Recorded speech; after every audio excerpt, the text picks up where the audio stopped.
Ayan mga kaibigan, good morning. Tapos nagising ako ng 5:40 kasi tawag ako ng kamahalan ng CR. Umihi ako. Tapos syempre hindi ka naman makatulog kaagad. Tiningnan ko yung aking Facebook. At pagkatapos ko matingnan, nagpula ang aking monetization.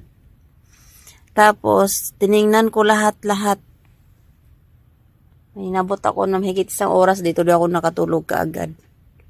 Bakit ba kasi yung mga tao na yan na gusto namang maghasik ng lagim dito sa mundo ng Facebook, yung mga masasamang post, bakit kailangan nyo pa itag sa akin? Sarilihin nyo na lang. Nakakainis kayo, nandadamay pa kayo.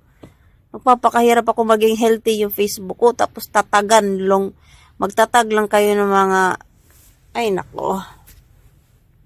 Sarilihin nyo na lang, huwag na kayo mandamay ng ibang mga account. Nakakainis kayo. Kung ayaw yung kumita sa Facebook nyo, edi huwag kayo mandamay. Nakakainis.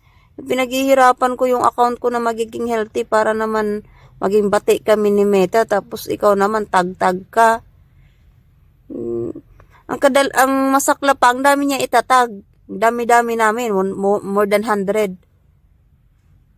Pero sa awa ng Diyos, pagka-delete ko yun, nag-green ulit ang monetization.